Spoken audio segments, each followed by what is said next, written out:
মৰাণৰ সমীপৰ ২২খন গাঁৱৰ ৰাইজে অনুষ্ঠিত কৰি আহিছে কেন্দ্ৰীয় ৰঙালী বিহু সন্মিলন। মাহমৰা বিধানসভা সমষ্টিৰ কচুমাৰী, জজলিপাঁচালি, ডবা চাৰিআলি, ডবা তিনিআলি, ৰাঙলী, নিষ্খালু ঘুগুৰা, বৃশ্যামপুৰ আৰু কাকমৰাকে ধৰি মুঠ ২২খন গাঁৱৰ ৰাইজে যৌথভাৱে অনুষ্ঠিত কৰি আহিছে এই ব্যতিক্ৰমী বিহুভাগ। প্ৰত্যেক দুবছৰ মূৰত অনুষ্ঠিত হোৱা এই বিহুভাগৰ স্থান সলনি হৈ থাকে। যোৱাবাৰ অনুষ্ঠিত হৈছিল জজলিপাঁচালিত, এইবাৰ দ্বাদশ বাৰ্ষিক বিহু সন্মিলন অনুষ্ঠিত হৈছে কচুমাৰী গাঁৱত আৰু অহাবাৰ অনুষ্ঠিত হ'ব বৃশ্যামপুৰ গাঁৱত। তিনিদিনীয়াকৈ অনুষ্ঠিত হোৱা এই বিহু সন্মিলনত পৰম্পৰাগত খেল ধেমালি, কণী যুঁজ, টেকেলি ভঙা, গামোচা বোৱা প্ৰতিযোগিতাকে ধৰি হুঁচৰি, মৌকুঁৱৰী, বিহুৱতী, চেমনীয়া হুঁচৰি, ঢোলবাদন, পেঁপাবাদন প্ৰতিযোগিতা অনুষ্ঠিত কৰিছে উদ্যোক্তাসকলে। মঙলবাৰৰ পৰা আৰম্ভ হোৱা কেন্দ্ৰীয় ৰঙালী বিহু সন্মিলনত বৃহস্পতিবাৰে ৯ মে তাৰিখে নিশা জুবিন গাৰ্গৰ সংগীতানুষ্ঠান আছে। কচুমাৰী যুৱ সংঘ আৰু পুথিভঁৰালৰ উদ্যোগত কচুমাৰী হাইস্কুল খেলপথাৰত অনুষ্ঠিত বিহু সন্মিলনত জুবিন গাৰ্গৰ অনুষ্ঠানত কমেও ১০ সহস্ৰাধিক ৰাইজৰ সমাগম হোৱাৰ অনুমান কৰিছে উদ্যোক্তাসকলে।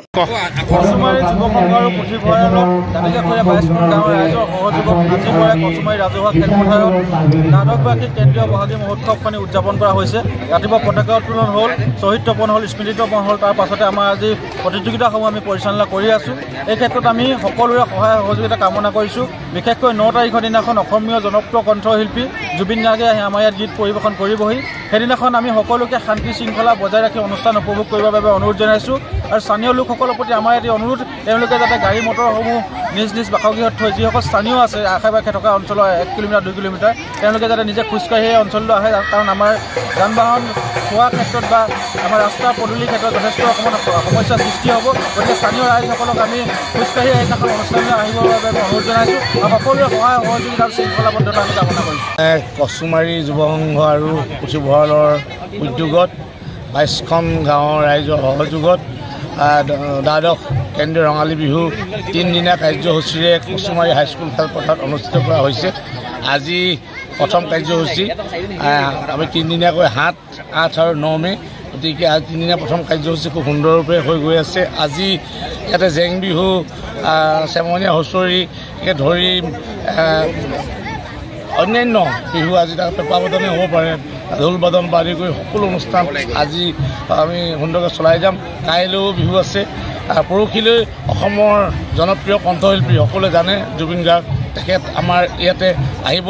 মই আজি এই সাংবাদিক বন্ধুসকলৰ যোগেদি সমগ্ৰ অসমবাসীক মই এটা অনুৰোধ জনাম যে সেইদিনাখন জুবিন গাৰ্গৰ প্ৰৱেশলৈ সকলোৱে যেন আহি আমাৰ এই অনুষ্ঠানটো সকলোৱে সহায় কৰিব।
কৰিছোঁ।